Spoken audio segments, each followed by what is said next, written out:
Hey guys, Mike here. Today we're going to be going through the fake DHgate $20 Browns jersey.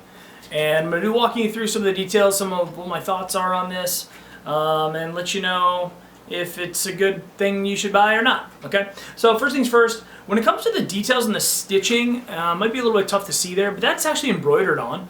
That's actually decently stitched. You can tell that it was done by a machine, so it must have been programmed in. But a lot of the stitching in the back and everything, this is done by hand. Not physically by hand using a machine, but actually a person doing it. It's not just a factory that's pumping these things out, which is pretty interesting. The actual numbers and everything like that on the side, these are all embroidered right on, as you can see from the back. So they're embroidered in, and they're all using the same font and everything like that, so can't really tell it's not the real thing based off of that.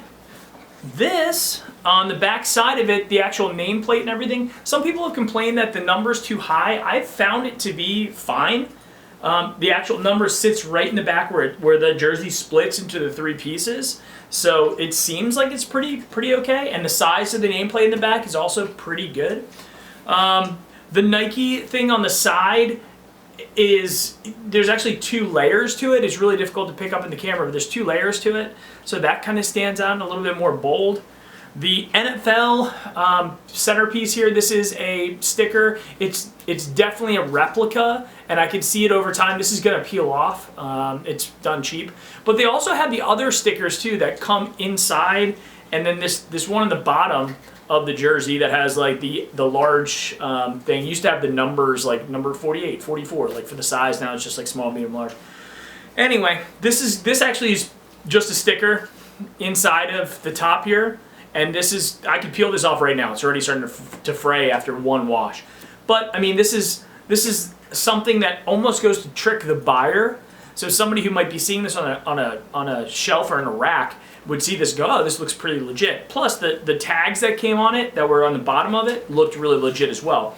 But for people that are buying it for 19 bucks, and you know, it doesn't matter if this thing comes off, because you're not buying it to feel good about the inside of it. You're buying it because it looks like an authentic jersey. The material itself, the polyester material, seems like it's pretty good. Probably not the highest quality stuff that's out there, but it's pretty good. You also have the sleeve letter, or the sleeve colors. So I believe on the authentic jerseys, this is more like a plastic type thing, where plastic or rubbery type feeling material. On this counterfeit DHgate one, this is like a piece of fabric, dyed fabric. It does seem somewhat cheaper, right? So, and this is the one thing that threw me off when I just looked at it for the first time. I'm like, this doesn't match correctly. Okay. The other thing is I got a large, and it's wide. I mean, this thing is wide. I feel like I'm swimming in this thing. So it's weird. It's probably some weird in-between size of like large and XL. Like, I don't personally like it. I like the way that the other jerseys look, feel while I'm wearing them. As a comparison, so here's the old, this is an authentic Reebok Quinn from back in the day, and has the plastic sleeving. You can see kind of it shining off the camera. But the nameplate, everything like this seems pretty decent. You can tell by just the fine details, like the trim, the different pieces that come on the inside of these, that they're just higher quality. This is the only other counterfeit one that I own. This is the old chocolate colored Color Rush jersey, which actually does have the plastic sleeving on there, which is interestingly enough. But you can tell that actually this plate, which is peeling off, as you can see. So these things aren't made to last. You put them through a couple washes, they're done. But all in all, it's actually not that bad a jersey. It's just the colors are way off. But when these things were released, they were impossible to find. They were super expensive even if you could. And we didn't really know. If you're watching on TV, you don't know what color this is. When I saw it, I was like, oh, this is awesome. And then you get the real one. You get the real one and go, holy crap, that is massively different. That's not even the same family of brown, right? This almost looks black compared to this chocolate brown one, right? But as you can, this is my favorite one. This is an authentic one. The nameplate is actually stitched on. It's sewn on there. It's not stuck. You get the really high quality printing all over it, and it fits like kind of like a t-shirt, like a larger t-shirt, but and I prefer, this is my favorite one. I like the old school numbers that are more blocky versus the smooth color, or the smooth look to the new ones.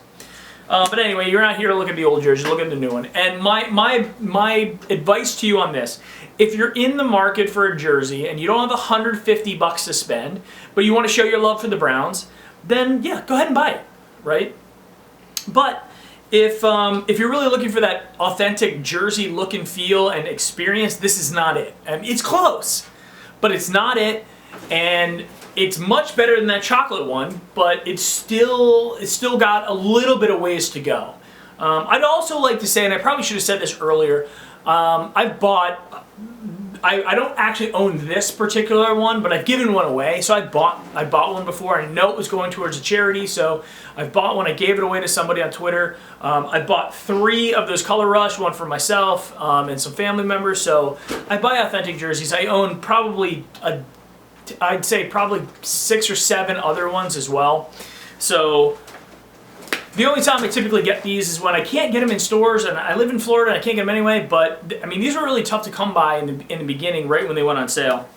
So I don't know what I'm going to do with this. I'm probably not going to ever wear it. I don't see why I would. It doesn't fit quite right. I think that's the biggest problem I have with it, is the fit. It is just so big. It's just too thick for me, right?